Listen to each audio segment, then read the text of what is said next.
Wanita paruh baya bernama Lili Diance, 58 tahun, tewas dalam rumahnya di Jalan Al-Raud, RT 6 RW 7 Rawabadak Selatan, Koja, Jakarta Utara, Senin 5 Mei 2025 malam. Tangisan dari cucu korban yang berinisial F 2 tahun menjadi petunjuk awal penemuan. Saksi mata sekaligus tetangga korban, Andriansyah, mengatakan penemuan jenazah korban terjadi sekitar pukul 20:10 waktu Indonesia Barat, Senin malam. Andriansyah yang bekerja di depot air isi ulang di sebelah rumah korban merasa ada yang mencurigakan ketika mendengar tangisan cucu korban. Ia pun meminta kunci cadangan dari warung kelontong di sebelah rumah korban dan langsung masuk ke teras rumah dan langsung mengarah ke ruang tamu. Betapa kagetnya Andriansyah melihat korban Lili Diance sudah terbujur kaku di lantai ruang tamu rumahnya. Di dalam rumah itu ada jenazah Lili, sang anak Elizabeth Melanie 28 tahun, dan cucu Lili alias anak Elizabeth yakni F 2 tahun. Andreasyah menyaksikan tubuh terbujur kaku Lili di lantai ruang tamu, sementara itu anak korban Elizabeth hanya terlihat duduk dengan tatapan kosong, sedangkan cucunya F terus menangis. Kalau saya sih ya awal mula sih saya pulang kerja mas. Pulang kerja itu kisaran jam 8:10. Jadi saya awalnya sih bimbang juga ya karena udah punya insting gimana gitu kan. Karena emang saya sering ngecek ke rumahnya ini. Karena si ibu ini emang anggap saya tuh bukan orang lain kayak saudara gitu. Nah, pulang berapa menit jam 8:20 kalau nggak salah. Saya dengar si pria ini nangis nih anak si Elisa ini cucunya si ibu almarhum. Nangis. Nah, saya ngintip lah dari lubang ini nih mas. Nah, cuman posisinya namanya insting anak kecil ya, kayak nalurinya tuh tajam banget, kayak minta tolong gitu kan. Makanya saya minta kunci cadangan nih sama si ibu, karena ibu kan motornya di dalam nih, mau belanja kan biar nggak ganggu-ganggu si almarhum ini kalau mau ngeluarin motor. Saya minta kunci sama dia, saya buka. Emang niatnya saya cuma mau ngambil spray nih, karena kan kondisi lagi begini. Nah, pas saya mau ngambil, saya mau telepon, totalnya udah ngambil depan teralis pintunya dia, saya ngeliat si ibu ini udah ini bang, udah berbaring gitu, udah kaku sama biru. Akhirnya? Akhirnya saya lapor ke orang warung nih, buat kita ke rumah PRT, sama lapor ke mana namanya, ke Sapam buat laporan ke ini bang, Babinsa sama Kantinhumas. Baru ke Polsek, ke Polres gitu bang. Berarti terakhir kali abang ngelihat ibu ini kapan bang? Kalau saya kontekan sama dia Sabtu bang, dia masih nelpon saya buat ngurusin si anaknya dia nih si Elisa, karena lagi kamu bang.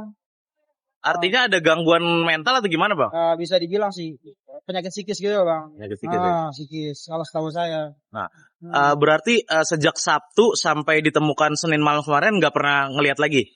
Kalau saya kan emang fleksibel waktunya bang kerja di sini ya, karena mungkin minggu saya nggak ada di sini. Nah, kalau setahu saya, kalau menurut kata kerabat dia nih, minggu ini masih ikut ibadah bang. Jam 10 siang tuh masih aktivitas, orang masih keluar gitu. Nah, jadi si ibu ada nih kerabatnya dia ngajakin ibadah nih di sore hari bang. Dia ngechatin tuh dari jam 12 sampai jam 3 nggak ada respon apa-apa. Akhirnya ditinggal. Nah, kayak gitu bang.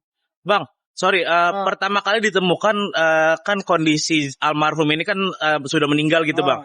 Kalau untuk penghuni rumah lainnya ada siapa aja dan mereka di dalam seperti apa kondisinya bang? Kalau misalkan penghuninya cuma 3 orang doang. Si almarhum, anaknya nih si Elizabeth, sama cucunya si Freya. Yang Elizabeth dan Freya lagi apa bang di dalam bang? Kalau Elizabeth dan Freya dia lagi tatapan kosong bang. Cuma Freya ini nangis, makanya saya ada insting buat masuk ke dalam gitu. Mungkin kalau si Freya nggak nangis saya nggak ke dalam bang. Si Freya ini usia berapa bang? Freya kalau nggak salah 2 tahun lebih deh. 2 tahun lebih ya? 2 tahun lebih. Siap. Nah, pas ditemukan itu di dalam apakah ada bercak darah atau apa gimana bang? Kalau bercak darah sih awal mula saya ngeliat sih nggak ada mas. Nggak ada ya? Karena kalau spontan tuh ngeliat cuma sekilas doang. Ya gitu juga takut juga kan. Ada yang ngelapor ke RT gitu. Selama ini yang abang kenal sosok almarhum ini seperti apa sih bang? Ibu seperti apa sosoknya di mata warga gitu? Waduh, kalau ingin kehidupan dia ya kita nggak bisa ngomong gimana ya. Baik bener lah. Saya aja nganggap dia bukan kayak orang lain mas. Kayak saudara. Makanya saya pernah ngomong. Kalau ibu ada apa-apa, kabarin ke saya. Nggak usah sungkan gitu. Artinya sering minta tolong bang? Iya bang. Apa-apa kita terus. Mau dia nelpon, mau dia chat, mau dia ngabarin kayak manapun pasti ke kita. Siap. Berarti selama ini minta tolongnya soal kondisi anaknya itu atau gimana bang? Apa aja. Antara dia mau nyuruh apa gitu pasti ke kita. Oke. Nah bang, pada saat kejadian itu akhirnya anaknya ini seperti apa bang? Kan tadi dibilang kan ada gangguan mental gitu bang. Ini mas, jadi minggu-minggu ini nih anak ini emang lagi kumat-kumatnya gitu. Nah, kalau kumat kan dia ketahuan tuh. Jadi apa namanya, kelakuan juga beda. Suka kayak pikirannya nggak tenang aja gitu, kayak suka ketawa gitu. Kayak gitu. Dan si almarhum ini sering minta bantuan warga atau gimana bang? Enggak, paling minta bantuan anak-anak tetangga gitu. Oke. Buat tenangin doang. Buat menenangkan ya. Sebenarnya sih kalau bahaya sih enggak. Download Tribun X sekarang. Menghadirkan lokal menjadi Indonesia.